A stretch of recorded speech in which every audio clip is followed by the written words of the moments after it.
Shoutout po sa inyong lahat. Yan, shoutout po sa mga yan, sa mga kaibigan natin dyan, siyempre.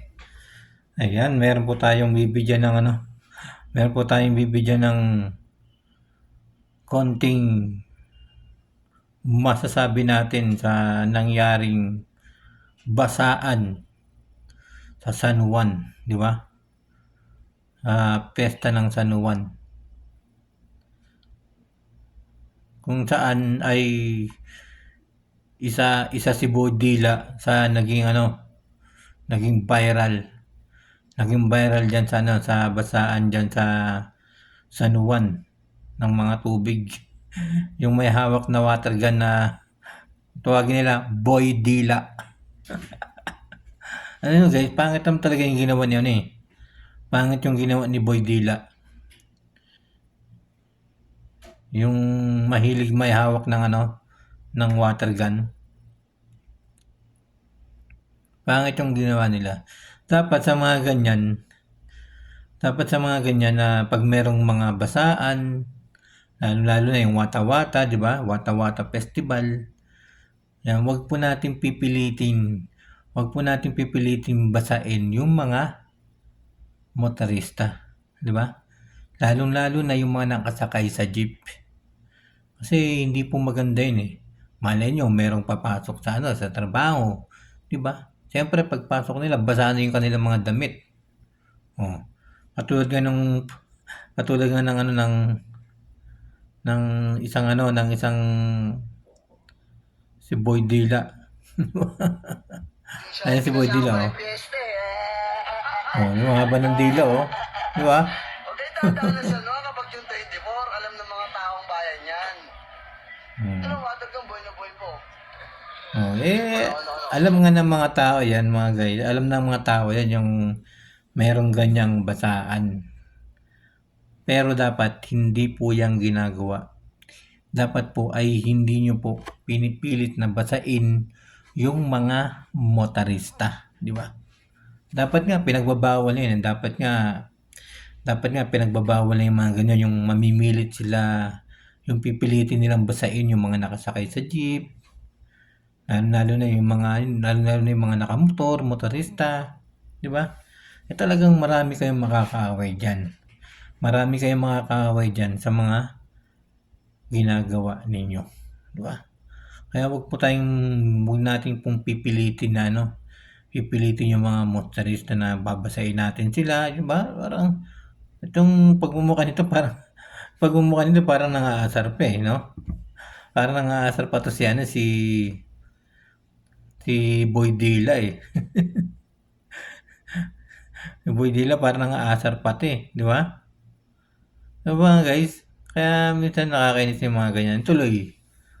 Di ba? Yung tuloy, di ba? Yung kanyang ginawa. Mukhang nagalit yata si alkalde. Mukhang nagalit yata si alkalde ng San Juan. Di ba? Mayor, nakalagay dito. Mayor Zamora, hinihikayat ang mga biktima na kasuhan ang mga namerwisyo sa kanila sa Wata-Wata Festival.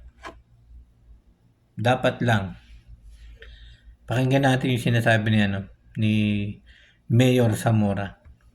Ang ating mga mamamayan na pumunta po sa aking opisina, lalong-lalo na yung mga penalties yan base sa ordinansa. Okay, so ang first offense po ay a fine of 2,500 pesos and 1-day community service. Ang second offense po ay 3,500 pesos and 3 days community service. At ang third offense po ay 5,000 pesos at 1 to 6 days of imprisonment. Pero yun nga po, hinihikayat ko po ang ating mga mamamayan na pumunta po sa aking opisina, lalong-lalo na yung mga naging biktima, sapagkat mas gusto ko po na talagang pumunta sila rito at sila mag-file ng kaso direct po sa ating mga piskal. Ayan mga guys, totoo yung sinasabi ni Mayor Zamora, di ba? Dapat yung mga hinihikayat niya, yung mga biktima na magtungo sa kanyang opisina para makasuhan yung mga namerwisyo sa kanila nung Wata Wata Festival. Tama yung ginawa dito. Tama yung ginawa ni Mayor Zamora. Diba? Tama. Kaya sa mga sa mga naggaganyan na mga gumaganyan, lalo na sa Wata Wata Festival, di ba? Kaya mag-isip-isip muna kayo bago niya gawin yung mga ganyan, ay pag-isipan nyo. Pag-isipan ninyo mga guys, lalo na sa mga taga-Sanuan. Yung mga taga-Sanuan na mga nagbabasa, mga makukulit. Yan, katulad nga ng Boy Dila na to, napakakulit, di ba? Talagang tinututok niya sa pagmumuka ng isang motorista yung kanyang water gun. Di ba? Napakapangit. Kaya papasalamat tayo rito kay Mayor Zamora. Talagang ginagawa niya lahat yung paraan, ginagawa niya lahat para makasuhan yung mga gumawa nito sa mga biktima na nasabuyan meron pa nga nasabuyan ng asido, di ba? Sinabuyan ng asido, di ba? Napakapangit. Hindi maganda pakinggan yung mga guys. Kaya pakinggan pa natin to si Mayor Zamora. Yung revised penal code mismo ang magamit laban sa kanila kung saan mas malaki ang magiging parusa sa kanila, maaari silang makulong base sa kanilang mga ginawa. Kasi po ang ating city ordinance, meron ng limitations po yan pagdating sa fines and penalties based on the local government code.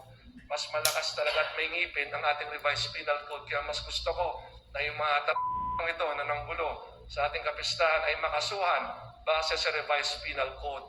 At ano ba yung mga kasong pwedeng ipato sa kanila? Direct assault, less serious. Ayan, pakinggan po natin yung mga pwedeng ikaso sa kanila ni Mayor Zamora sa mga namerwisyo sa mga motorista. Base sa revised penal code. At ano ba yung mga kasong pwedeng ipato sa kanila? Direct assault, less serious physical injuries, other light threats, light coercions or unjust vexation, malicious mischief, slander, and others to be determined. Kaya yun nga po, ang aking panawagan sa lahat po ng nabiktima ng mga ilang mamamayan natin na ng gulo noong panahon ng kapistahan ng San Juan at kapistahan ng San Juan Bautista, iniimbitahan ko po kayong pumunta sa aking opisina. Tutulungan namin kayo sa pamamagitan naming City Legal Officer upang makapag-file kayo ng kaso dito po sa aming San Juan Prosecutor's Office.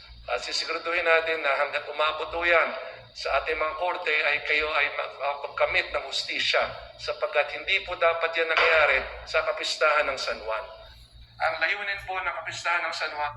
Dito po mga guys, ay tatapusin po natin yung video na to. Yan, syempre. Yan, unang-una, nagpapasalamat po tayo kay Mayor Zamora. Yan, sa kanyang mga ginagawang aksyon. Yan, sa kanyang ginagawang aksyon sa nangyari sa pesta sa may San Juan. Diba? Kasi napakapangit naman talaga. Napakapangit talaga ng mga ginawa ng mga taga ron, mga taga dun sa lugar ni Mayor Zamora, sa San Juan. Napakapangit ang ginawa nila.